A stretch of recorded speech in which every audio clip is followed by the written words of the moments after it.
বাজারে পাকা আম শেষ হয়ে যাওয়ার আগে বাড়িতে অবশ্যই একবার এই রেসিপিটা আপনারা বানিয়ে নিতে পারেন। আমার আজকের রেসিপি ম্যাঙ্গো মিনি কেক। এই কেক বানাতে কোনো রকম সিনথেটিক ফুড কালার, এসেন্স আর ডিম আমি ব্যবহার করিনি।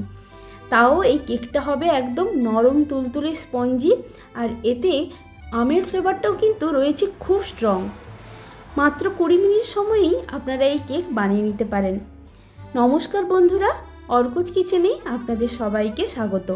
চলুন আজকের রেসিপিটা তবে শুরু করা যাক।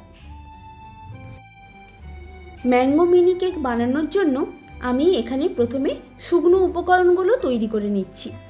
তাই এখানে নিয়েছি 1 কাপ ময়দা, সেটা ভালো করে চেলে নিচ্ছি।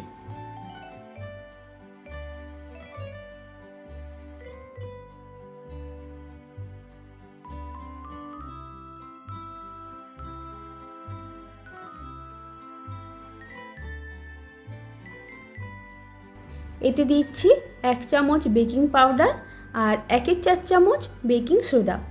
তারপর সব শুকনো উপকরণগুলো আগে ভালো করে মিশিয়ে নিলাম।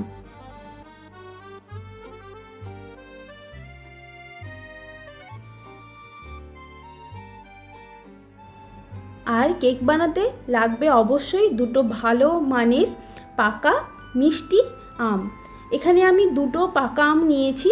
আমটা যেন খুব ভালো মিষ্টি হয় সেরকম দেখে নিতে হবে। দুটো আমের আটিগুলো বাদ দিয়ে বাকিটা আমি এখানে নিয়ে নেব। এবার আমগুলো এইভাবে কেটে নিয়ে ভেতরের পাল্পগুলো বের করে নিচ্ছি। তারপর এটা ব্লেন্ড করব।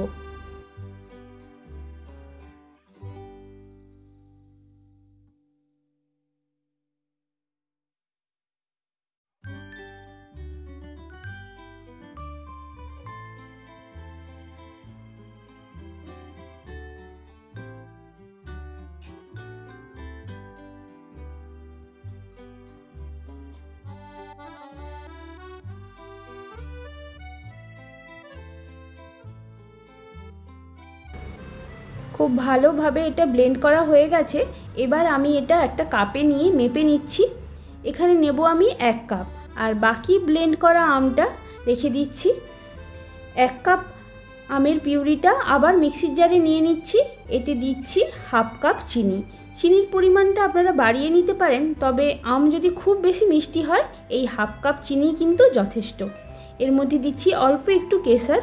এবার খুব ভালো করে এটাও ব্লেন্ড করে নিচ্ছি।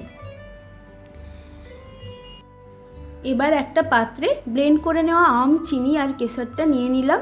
এবার যে শুকনো উপকরণটা রেডি করে রেখেছিলাম সেটা অল্প অল্প করে দিয়ে আমি এটা মিশিয়ে নিচ্ছি। কেকের ব্যাটার তৈরি করতে আমি আমের পাল্পটা একটু বেশি পরিমাণে ব্যবহার করছি। এতে তাহলে কেকের ফ্লেভারটাও যেমন খুব সুন্দর আসবে, আর কেকের কালারটাও আসবে খুব সুন্দর। আলাদা করে আর ফুড কালার ব্যবহার করতে লাগবে না।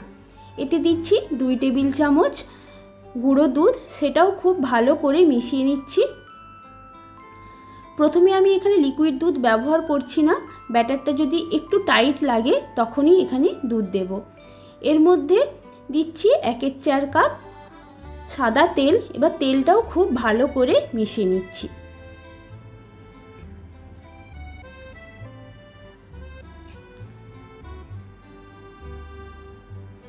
তেলটা ভালো করে মিশিয়ে নেওয়ার পর ব্যাটারটা একটু ঘন লাগলো, তাই দিচ্ছি 1 টেবিল চামচ দুধ। দুধটাও ভালো করে মিশিয়ে নিলাম। আমের পিউরি যদি খুব বেশি পরিমাণে ব্যবহার করা হয় তাহলে কিন্তু ফ্লেভার আর কালার দুটোই খুব সুন্দর আসে। এর মধ্যে দিচ্ছি অল্প একটু নুন, আর বেকিং পাউডার, বেকিং সোডাকে অ্যাক্টিভ করার জন্য দিচ্ছি 1 চা চামচ লেবুর রস। এবার সেটা ভালো করে মিশিয়ে নিচ্ছি। দেখুন ব্যাটারের ঘনত্বটা কিন্তু একদম ঠিক আছে। এবার নিয়েছি একটা আপ্পে প্যান। সেই প্যানের মধ্যে অল্প একটু তেল ব্রাশ করে নিয়ে 1 চামচ করে ব্যাটার আমি এর মধ্যে দিয়ে দিচ্ছি।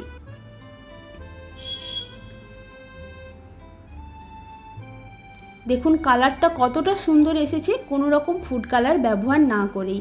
এবার গ্যাসের ফ্লেম অন করে একদম লো করে রেখে 2 মিনিট ঢাকা দিয়ে রাখবো। 2 মিনিট পর কেকটা যখন অল্প একটু ফুলতে শুরু করবে তখন কুচিয়ে রাখা কিছু পেস্তা বাদাম এর মধ্যে দিয়ে দিচ্ছি, দিয়ে ঢাকা দিয়ে আরও 3 মিনিট অপেক্ষা করব। দেখুন কেকটা কিন্তু ফুলে একদম তৈরি হয়ে গিয়েছে।